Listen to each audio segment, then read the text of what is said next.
Well, hello, and welcome to another of our CRIPtic podcasts.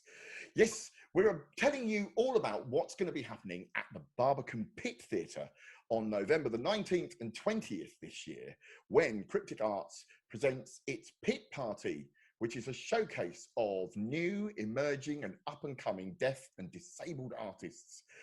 It's a smorgasbord, folks. It's a hodgepodge of different styles and techniques, and it's wonderful, but it's a bit difficult to explain. And so that's why we thought what we'd do is introduce you to each of our artists and let them do the hard work of explaining their piece to you. And we can have a little chat too. I'm Nick Scarlett. I will be producing the Cryptic Showcase Pit Party thing, and I'm also interviewing all of our guests.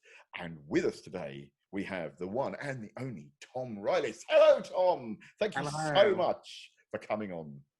That's okay. It's lovely. I didn't even have to leave my house. It's right. This working from home thing is really fantastic. It's sensational until you forget to get ready in the morning, and then you realise you're on Zoom being filmed, and you have to. Yes, it's funny that, isn't it? Yes. Yeah. We won't say that happened today, but there we go.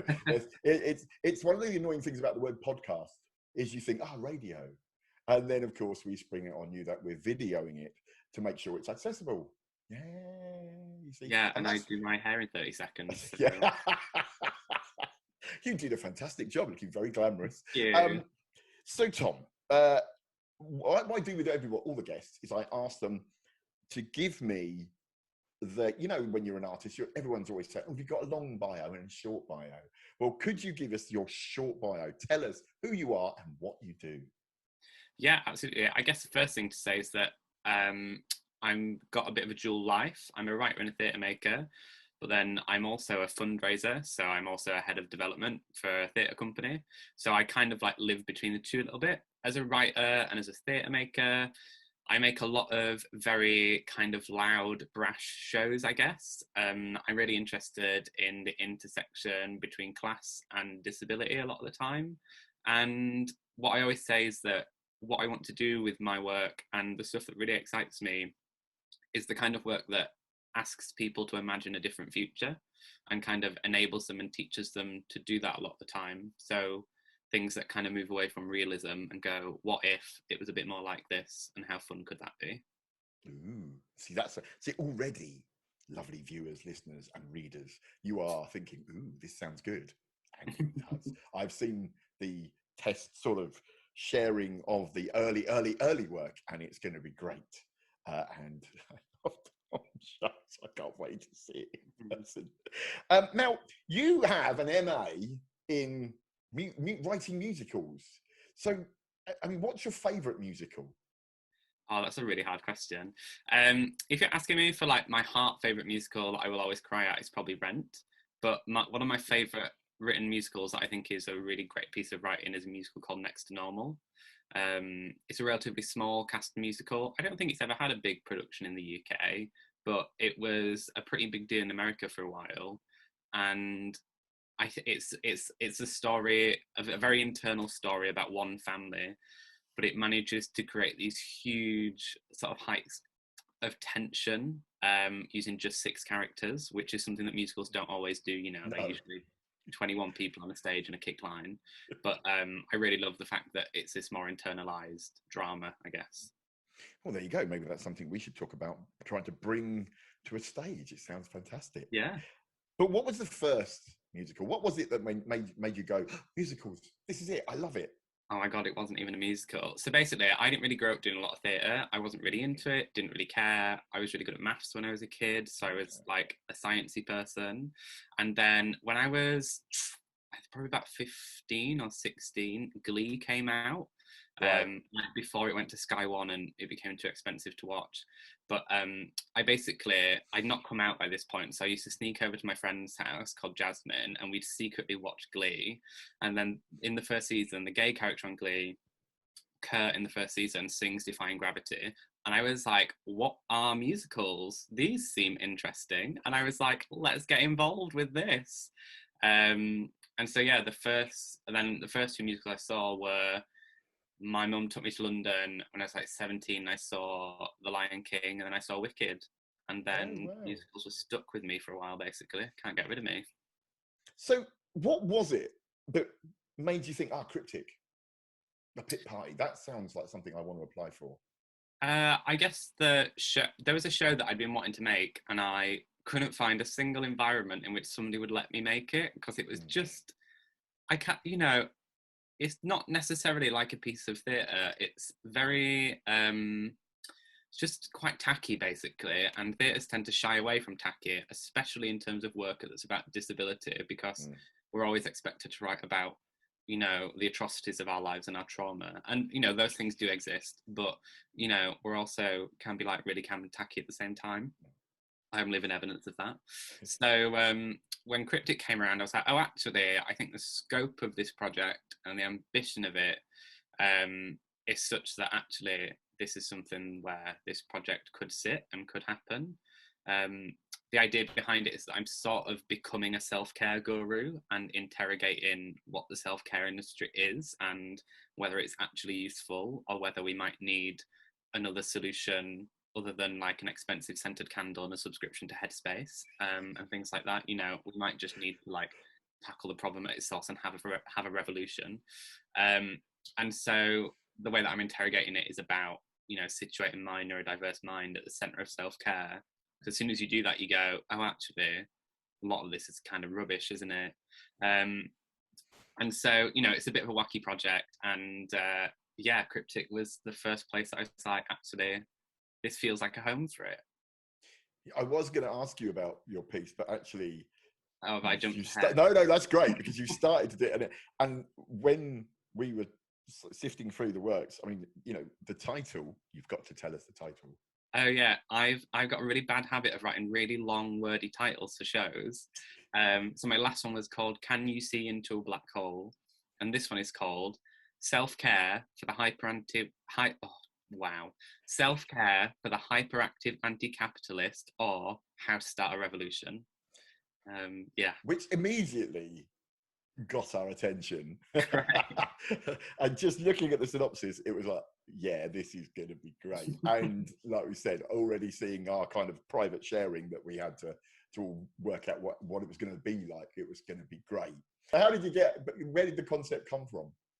I guess there's like two things that happened. I've always personally struggled with self-care and like what people call self-care or well-being and stuff like that. Like yoga is the idea of like having to do movements slowly and focus and be quiet is like an intensely stressful experience to me. So yoga is just like my worst nightmare. I can't imagine anything worse and things like that. But everybody was like, preaching about it, etc. And then when we hit lockdown the first time, so last year, there was this sort of kind of expansion very quickly of the like cult of the idea of self-care and well-being. But what it was doing, I noticed, was putting patches on very systematic problems. So, we should have seen things like better systematic financial support for people, especially disabled people, etc., and better support for shielding. And actually, what a lot of people were offering were like a free online yoga class, and that was, very generous of them. But it doesn't actually solve the problem. There's no long-term solution to that. And so one night, I think I was on Twitter talking to a friend. I was like, God, somebody should really make a thing about this, because I feel like well-being is like a big topic in the arts right now, and we're all encouraged into these well-being practices. And what if actually they're actually stopping us dealing with the systematic problems? Like maybe there's a way to explore this. And yeah, the title was the first thing that came to me. I was like, what is this show? And I was like, oh, I need to do this new, live it instead of research it kind of thing. And the title came to me, and that was that. I was like, I need to find somewhere to do it. And I pitched it to a few places, and they were very like, what even is this? And so I was like, oh yeah, I see your reservations. I do see them. And then I pitched CRIPtic, and CRIPtic were like, cool. Yeah. And how's it going? How's how's it taking shape? Because of course, it wasn't that long ago that we all said yes, and November's coming up like a speeding train now, isn't it? So yeah, it's great. So the process that I'm going through is basically I'm getting people to teach me different kinds of self-care. So I did like a yoga intensive, and then I learned to run and ran a half marathon, and things like that, just to interrogate, what the effect is. And I'm documenting those things. So yoga I filmed, and the half marathon we did audio recordings. And then I'm using, my real experiences of these things. So like, how much I fidget in yoga and how much it just makes me feel like I want to cry, and things like that, to create the pieces. So we've actually kind of created most of the show. The thing that we're now working on is a kind of technological element. So the show involves a kind of live film that happens at the same time, which is almost like watching an Instagram live kind of thing. Yep. And so I'm doing this kind of self-care class on stage, and I'm being filmed and it's being projected onto the stage, but with this custom overlay, which is a bit like an Instagram live thing. And so that's the element that we're working on now. But yeah, I mean, I've had a great time learning about different kinds of self-care, and sniffing expensive candles and seeing if all of a sudden my mental health is solved. And actually, believe it or not, it's not. Like, can you even believe that? It's funny, isn't it, how we do, I mean, I've got a spinal cord injury, which is quite different to being neurodiverse. And yet we have the same experience of people saying, have you tried yoga? Have you tried eating vegan? Have you, the amount of people that have told me that to cure chronic pain, they're all, mindfulness, I've done it. Mindfulness is great. My brain is full of bees. Like, yes. That's not very mindful, is it? Like, mindfulness is great as long as you've got that amount of skill and effort to put into trying to empty your brain. And it's like, yeah. So one of the things that when we were doing the yoga experimentation, I was working with a movement director called Sal Lofthouse, who was teaching me it all. And she does a lot of work like warming up actors and stuff like that. Yeah. And what the kind of conclusion that we came to is that actually these like yoga warm-ups that we often do with performers are not necessarily about preparing them for performance. It's about creating stillness in them and focus, and it's about making them appear more neurotypical. So as soon as you try and work with neurodiverse actors, for example, and do all these kind of like self-care inspired warm-ups and those kind of things, you're actually not taking them to a neutral, you're taking them to a neurotypical. Yeah. And so you actually see that the applications of all these things do actually have huge tension with the experience of like disability and neurodivergence. It's quite current, isn't it, with is it the article in the Telegraph today saying if you teach babies young enough, you can stop them being autistic? And it's like, no, what you do is you teach them to mask, which surely is something we just tried to stop people doing. And now so, I mean, it's very timely piece, this is good. We like it. Hopefully so. So something I'm quite interested about is what barriers have you faced in your career? Because as a disabled creative, it's not the easiest of rides. So I mean, I guess for me, I came to understand myself as a disabled artist quite late. So I was diagnosed with epilepsy when I was 8 years old. Right. And for 10 years, I had seizures, and I would seizure in my sleep, and sometimes I'd stop breathing. So this had a huge impact on my life. There's so many things I couldn't do, but I was raised. Epilepsy is this condition which exists mainly in the medical model, by which I mean, because it often poses an immediate threat to life because you're going to stop breathing in a seizure, the focus on it is how you medicate it a lot of the time. Yeah. And so there was this big push away from the social model. So it's very like, don't make Tom think that Tom's different. Don't make Tom think that Tom's disabled. Like, there was like this whole taboo over not using those words.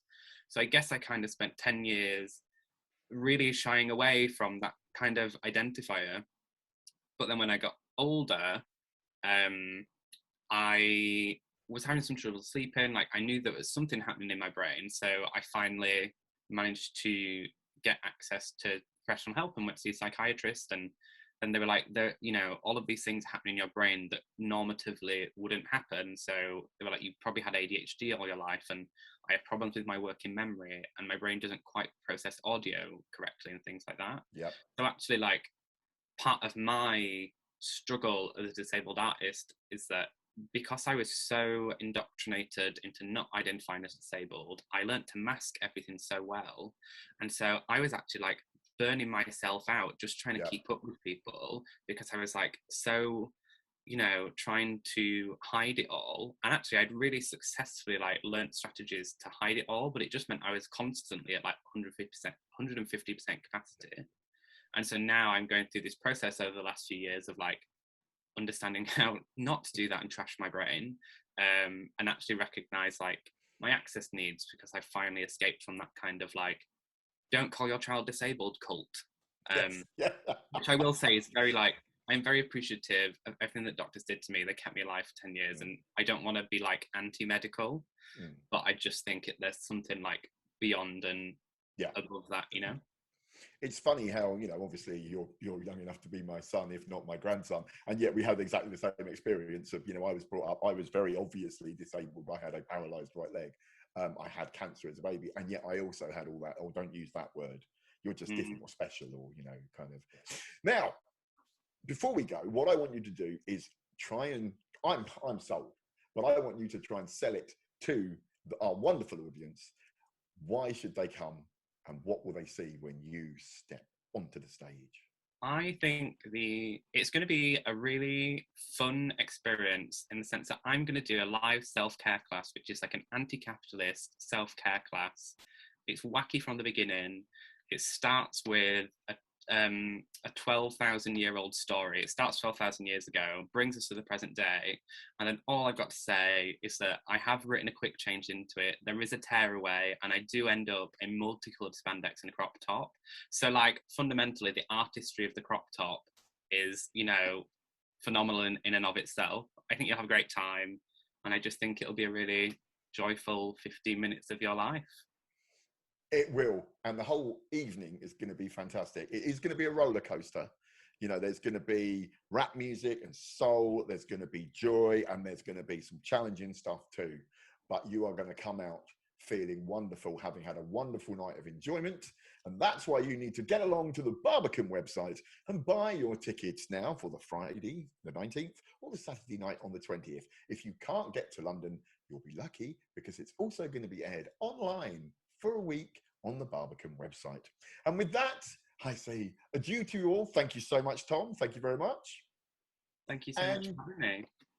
Brilliant. You've been great. And we'll see you next time for another one of our wonderful Cryptic Arts podcasts.